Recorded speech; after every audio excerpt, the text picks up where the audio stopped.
찰리브라입니다.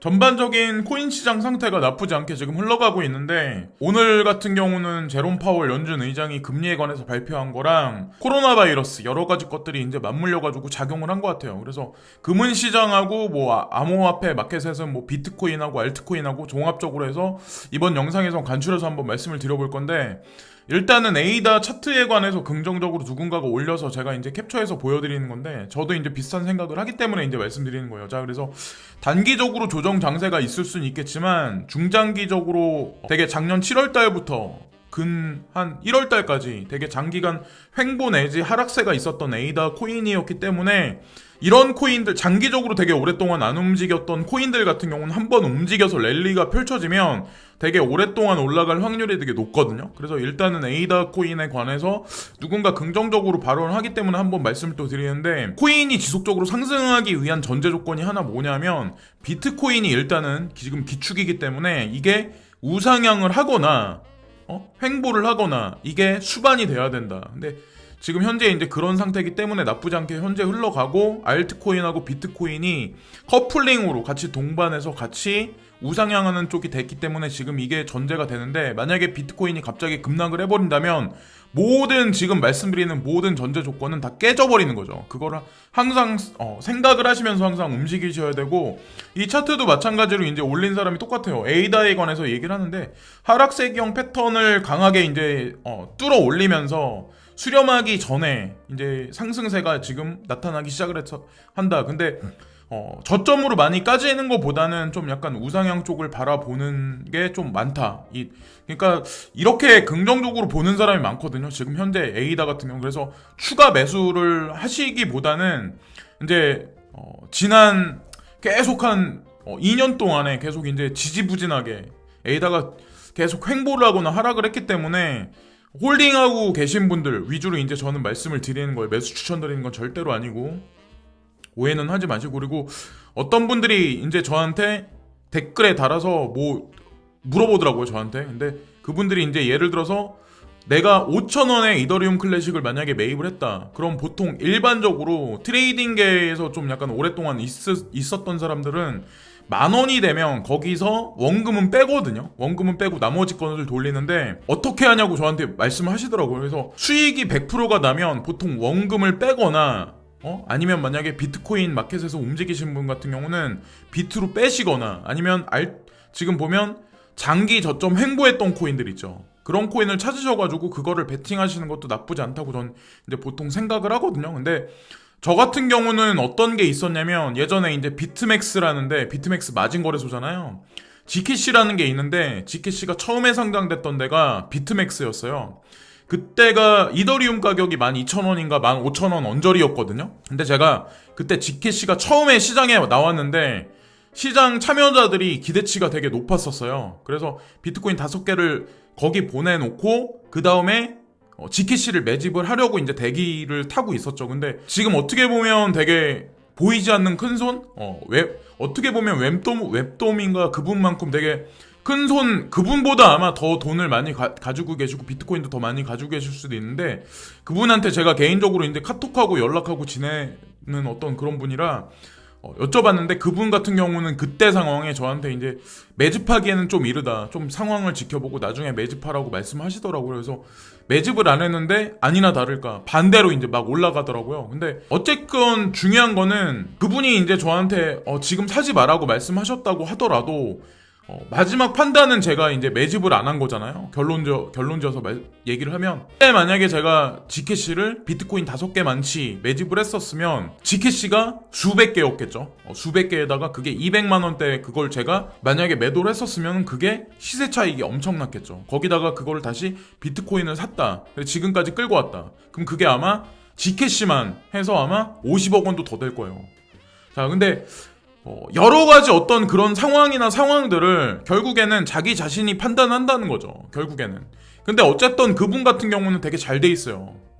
매매도 되게 잘 하시고, 시장 상황을 되게 잘 보는 것도 맞고, 그분 같은 경우는 이런 뭐 유튜브에 나와서 막 자기가 전문가라고 말하는 그런 사람들이 아니에요. 저도 이제 전문가가 아니지만 어쨌건 근데 진짜 승리자라는 거죠. 그분 같은 경우는 배울 것도 많고. 그래서 어쨌건 그런 경험담에 관해서 이제 말씀을 드리는 거예요. 그래서 욕심이 너무 많이 찼다고 해서 그런 분들 같은 경우는 이런 식으로 매매 패턴을 하거든요. 그래서 추가적인 사항을 그냥 말씀드리는 거고, 참고만 하시라 말씀드리는 거고.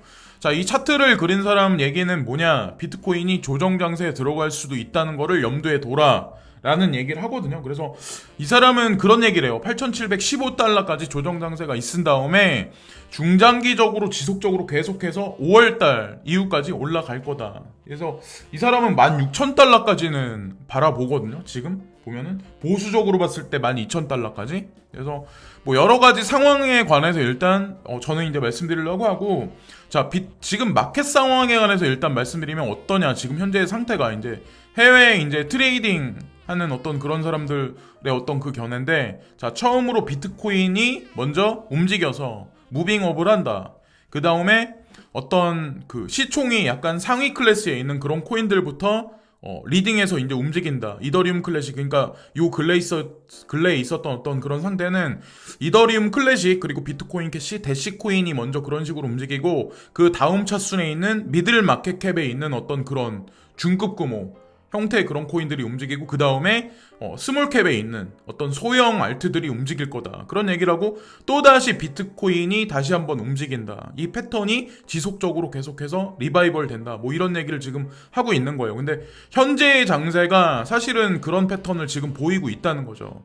그러니까 어쩔 때는 비트코인이 막 올라가면 알트코인이 그런데, 알트코인이 또 하락을 하고, 어떨 때는 알트코인만 상승하면 비트코인이 꺼지는데, 지금 같은 경우는 동시에 올라가는 커플링 장세가 연속적으로 지금 장세 출현이 있다라는 거에 관해서 이제 설명을 드리는 거죠. 이 패턴은 언제든 급격하게 변할 수 있다는 거를 이제 말씀드리는 거죠. 지금 현재는 이렇다라는 거를 말씀을 또 한 가지 드리고, 자, 이거는 찰스 샤왑이라는 어떤 그런 통계 조사하는 그런 회사에 지금 그레이스켈 자산운용사가 이거를 소개를 했는데, 밀레니얼 세대가 있고, 그 다음 세대가 X세대가 있고, 이제 가장 나이 많은 베이비 부머 세대가 있는데, 이분들이 이제 10개의 자산, 홀딩하고 있는 10개의 자산이 있는데, 지금 가운데 밀레니얼 세대 같은 경우는 그레이스켈 자산운용사의 비트코인 트러스트를 1.84% 정도 보유를 하고 있다. 뭐 이런 얘기가 있어요. 그래서 X세대도 비트코인에 관해서 흥미가 없고, 베이비 부머 세대도 비트코인에 관해서 흥미가 없어. 이 사람들은 온리 그냥 주식이야. 주택시장보다는 뭐 동양 사람들이나 한국 사람들은 특히나 이제 부동산이나 이런 거에 관심이 되게 많은데, 뭐 머리 노란 친구들은 아마 아시겠지만 주식 마켓 같은 거를 되게 좋아해요. 그리고 특히나 이제 시총 상위 그룹에 있는 거를 되게 많이 추종해서, 여기 나와 있는 것 같이 뭐 애플이나 아마존, 뭐 페이스북 이런 거를 되게 많이 좋아하죠. 근데 어쨌든 이제 제가 이런 주식이 이제 시총 높은 코인들이 막 올라가는 어떤 그런 상황에 관해서 이제 제가 생각을 해봤는데, 구글이나 아마존, 테슬라, 넷플릭스, 카카오, 네이버 뭐 이런 어떤 플랫폼 경제, 주식 상승이 개인들과 무관하다. 대중들은 확대 해석한다. 경기가 좋다고 생각을 많이 하는데, 주식시장이 이렇게 올라가면 경기가 되게 좋다, 막 이렇게 그건 지표상에 나와 있는 거라고 생각을 하고, 결국 제조업의 자동화, 그리고 서비스업의 키오스크화, 금융의 테크핀화는 노동자의 밥그릇을 빼앗고, 이는 부동산 자영업 시장의 파괴를 불러올 거다라고 이제 저는 생각을 해요. 현금 회전력은 시간이 갈수록 줄어들고 있고, 그리고 중산층은 하층민으로 가고 있고, 지금 현재 두 개의 계층으로 나눠져서 이제 상위 엘리트 그룹 아니면 중산층 계층이 사라지고 있고, 우리가 피상적으로 이제 마트 같은 데나 슈퍼마켓에서 사 먹는 제품들도 프리미엄급 아니면은 가성비 위주의 제품으로 상품군이 나뉘듯 계층 구조가 1과 0으로 지금 바뀌고 있는 형태가 아닐까. 전 세계가 지금 그렇게 가고 있는 게 아닐까라고 이제 한편으로 추가적으로 한번 개인적인 견해에 관해서 일단 어필을 한번 할게요. 그래서 그걸 또 말씀드리고, 비트렉스가 1월 14일 날인가? 제가 이제 날짜를 뭐 기억을 제대로 못하는데 1월 14일 날 크레딧 코인이라는 이 코인을 리스트업을 시켰어요. 그래서 뭐 한국 분들 같은 경우는 비트렉스가 뭐 대단한 어떤 거래소냐라고 말씀하실 분이 있겠지만, 지금의 바이낸스가 있기 전에는 전 세계를 이제 리딩하는 어떤 그 두 개의 양대 거래소가 있었는데, 원래는 첫 번째가 폴로니엑스고 두 번째가 비트렉스예요. 이 두 개 거래소가 원래 전 세계를 휩쓸고 그랬는데 지금 같은 경우는 약간 상황이 많이 바뀌었죠. 중국 거래소들이 막 난립을 하면서. 그러니까 어쨌건 1월 14일 날 이제 새로운 코인을 런칭을 시켰다. 2020년 들어서. 그러니까 이렇게 리스트업 되기도 되게 쉽지 않은 상황이거든요, 사실은. 그래서 뭐 열심히 하는 어떤 그런 대피나 어떤 그런 거에 관해서 뭐 대출 시장에 관해서 만전을 기한 어떤 그런 크레딧 코인이다. 나이지리아 위주의 대출 시장을 준비하는. 그리고 또 하나 이제 중요한 게 오늘 날짜구나. 오늘 날짜에 비트렉스가 또 하나 이제 새로운 코인. 우리 기존에 뭐 암호화폐 시장에 오랫동안 계신 분들은 아마 아시겠지만 아이오타라는 코인인데 이것도 마찬가지로 여기 리스트업을 시켰다. 자, 이례적이라는 거죠. 그래서 1월 14일 날부터 주기적으로 지금 비트렉스라는 거래소는 이 새로운 코인에 관해서 상장을 시키는데 이런 식으로 한다는 게 사실 어떻게 보면 예사롭지 않다는 거죠. 시장 상황이 좀 긍정적으로 풀리는 게 아닐까. 만약에 마켓 상황이 좋지 않다고 생각을 한다면 이런 식으로 저는 코인을 지속적으로 상장을 시키지 않지 않을까라는 생각을 하거든요. 자, 그리고 이 사람은 이제 뭐 인간 지표를 보기 위해서 이 통계 조사를 하는지 모르겠지만, 자, 여러분들도 아마 여러 가지 생각을 하실 거야. 이 사람이 뭐라고 얘기하냐? 2020년에 암호자산 중에 여기 나와 있는 것 중에 어떤 자산이 이제 최고의 어떤 그 수익률을 가져다 줄 거냐, 이런 얘기를 해요. 자, 33%나 되는 사람이 비트코인, 그리고 13%가 이더리움, XRP가 20%, 그리고 나머지들이 34%. 자, 여기서 압도적인 게 나머지 알트코인들 아니면 비트코인이야. 이 두 개. 자, 그리고 가장 저조한 게 이더리움이야. 여기서 우리가 여러 가지 것들을 알 수 있어. 사람들이 되게 웃긴 게 뭐냐면 코인 가격이 올라가면 그것만 되게 추종을 되게 많이 해. 그죠? 지금 같은 상황도 마찬가지야. 이더리움 클래식이 막 올라가니까 이더리움은 그냥 내팽개쳐 놨잖아요. 지금 딱 보면. 그리고 비트코인도 예를 들어서 막 올라갔으니까 사람들이 그거에 관해서 막 그러지. 예를 들어서 알트코인이 막 올라갔고 도미넌스가 막 올라갔다면 지금같이 비트코인만 바라보진 않는다는 거지. 근데 만약에 알트코인 막 시장이 지금보다 더 가격대가 점진적으로 계속 우상향하면 또 사람들이 어떤 생각을 할까요? 그때는 또 유튜버들도 그런 얘기를 할 거야. 그러니까 한 달 전만 해도 비트코인만 매집해라, 알트 시장 끝났다, 이런 얘기 하는 사람들이 엄청나게 많았어. 그런 사람들이 본인들이 전문가란 얘기를 막 했었죠. 자, 그래서 어쨌건 잘 끝까지 한번 사람들을 지켜보시라고 얘기 드리는 거야. 자, 이 사람은 이제 비트코인에 관해서 뭐 본인의 어떤 그거에 관해서 얘기를 하는데, 갤럭시인가? 하는 사람이거든요. 네임드 있는 사람인데, 이 사람은 그냥 헤드앤숄더 패턴으로 비트코인 조정 장세에 들어갈 거야. 그래서 8,000 달러 초반대까지 다시 한번 떨어질 가능성이 있다, 이런 얘기를 하는 사람이 되게 생각보다 지금 많거든요. 그래서 9,600달러를 강하게 돌파를 못한다면 결국에는 이 사람들이 말하는 것 같이 강하게 조정 장세가 나올 확률도 있다는 거를 여러분들이 아시면서 매매에 임하셔야 된다는 거를 한 번 더 말씀드릴게요. 자, 이 사람도 마찬가지로 똑같은 얘기를 해요. 이거는 역헤드앤숄더죠. 이 사람도 마찬가지로 비트코인이 조정 장세에 있을 거야 라는 얘기를 하거든요. 언제까지 올라가지 모르겠지만 어쨌건 그 다음에 엄청나게 많이 상승을 할 거다. 비트코인이 21,000달러까지 올라갈 거다라고 이 사람은 얘기를 하거든요. 그래서 이건 좀 제가 봤을 때 무리수가 있는 것 같고, 저는 많이 올라가봐야 올해는 14,000에서 15,000달러? 여기서 멈추지 않을까라는 생각을 하거든요. 자, 그래서 어쨌건 조정장세를 준비해야 된다라고 이제 말하는 사람도 있고, 제가 이제 여러 가지 견해를 이제 보여드리는 거는, 저도 제가 뭐 이런 여러 가지 것들을 보여드리는 이유는 저도 이런 거를 다 참고만 하거든요. 그래서 제 영상도 마찬가지로 그냥 참고적인 관점에서만 그냥 보세요. 자, 이 사람은 제가 좀 추종을 요즘에 되게 많이 하는 사람인데, 이 사람은 그냥 지속적으로 계속 올라갈 거야. 11,000달러까지는 그냥 지속적으로 올라갈 거야. 그 다음에 조정이 9,600달러까지 다시 한번 있을 거야. 그래서 9,600달러를 기준으로 해서 뭐 천국과 지옥을 그런 거를 이제 보일 거다, 이런 얘기를 하거든요, 이 사람은. 그래서 이 사람도 얘기하는 게 다 각자 틀리니까 모든 거를 이제 참고만 하시고, 자, 그레이스케일 자산 운용사의 이제 포트폴리오를 제가 보여드린 이유는 오늘도 이제 트윗에 올렸더라고요. 본인들이 이제 세게다가 제공하는 암호자산 시장의 레포팅 회사다. 대표적인 레포팅 회사다. 근데 이게 또 사실이야. 얘네들이 말하는 게. 미국 증권거래위원회하고 가장 암호자산 시장에서 가장 친근한 그룹이 사실은 DCG고, 자, 그레이스케일 자산 운용사라는 거죠. 그리고 거래소는 코인베이스. 자, 여러 가지 정황을 보면 여기 나와 있는 이 코인들이 결국 나쁘지 않을 거다라고 우리가 알 수 있고, 자, XRP에 관해서 이제 한 가지 짚고 넘어갈게요. 자, 270원에서 지금 못 오르고 있어. 근데 저도 가지고 있어요. 100%는 아니야, 물론. 근데 중요한 거는 저는 이제 그런 생각을 하거든요. 그레이스케일 자산운용사의 포트폴리오 행태를 다 위축시키지 않을까라는 생각을 되게 많이 하거든요.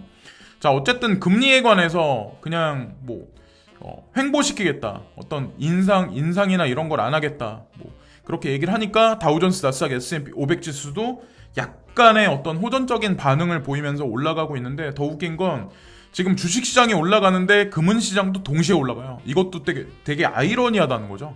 예. 그러니까 정상이 아니라는 거지. 지금 현재 상태가 뉴 노멀 시대라는 말이 막 있잖아요. 자, 미국 주식시장 마켓이 지금 반등하고 있다, 이런 얘기가 있어요. 그래서 금리에 관해서 저금리 기조를 지속적으로 유지하기 때문에 이런 게 있다. 자, 이거 외신 보도에도 이런 얘기가 나왔고, 얼마 전에 이제 한 달 전 후에 이제 런칭이 됐었던 벡트 비트코인 옵션에 관해서 볼륨량이 되게 저조하다, 이런 얘기가 나와요. 그래서 많은 사람들이 아마 그런 얘기를 되게 많이 할 거예요. 비트코인이 자산이냐 아니면 이게 화폐냐. 근데 저는 그런 생각을 되게 많이 하거든요. 비트코인은 자산이면서 화폐다. 왜 그런 식으로 생각을 하냐면 이게 어떤 거냐면, 자, 지금 유동성 공급하는 거에 관해서 2월 말까지 하겠다고 한 거를 연준에서 4월 달까지 다시 늦추겠다는 얘기는 했잖아요. 그 얘기인즉슨 이미 컨트롤 불능 상태라는 거지, 기축통화가. 자, 달러가 그러면 22에서 유로화는 어떨까요? 자, 일본은 어떨까요? 아베노믹스의 어떤 그런 거는 지금 시장 상황에, 시장에 영향을 되게 긍정적으로 미칠까요? 그러니까 전 세계가 MMT 이론에 국한된 여러 가지 그 행태를 하는 게 사실은 한계치에 왔다는 거지.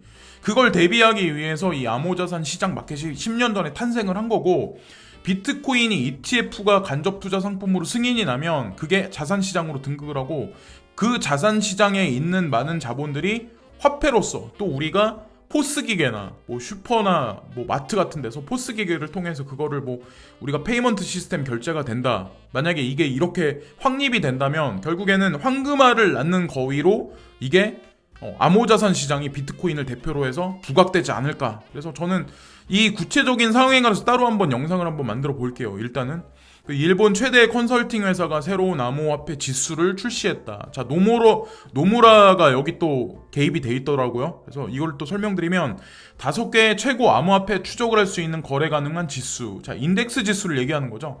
인덱스 지수를 만들었다는 얘기는 여기다가 향후에는 이제 간접 투자 상품을 만들 거란 얘기거든요. 근데 여기에도 리플 코인이 포함이 돼 있잖아요. 자, 나스닥에도 비트코인, 이더리움, 리플코인 이 3대 지수가 올라가 있어요. 올라가서 히스토리를 만들고 그런다는 얘기는 사실은 거기다가 간접 투자 상품을 만들라고 어떤 히스토리를 계속 만들어낸다고 이제 전 생각을 하거든요. 쓸데없이 이런 짓을 안 한다는 거죠.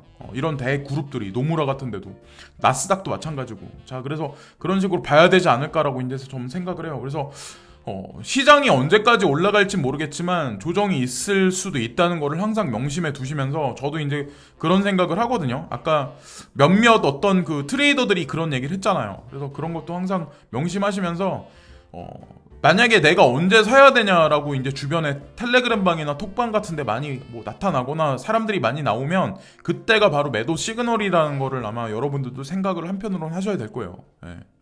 그래서 사람들이 관심을 갑자기 막 오르면은 되게 많이 갖잖아요. 관심을 되게. 내리면 또 안 갖고. 근데 그걸 반대로 해야 된다는 거죠. 상식적인 선에서는 항상. 근데 그거는 안 바뀌는 것 같아요. 사람 심리라는 게. 지금까지 찰리 브라운이었고, 오늘도 즐거운 하루 되시고요.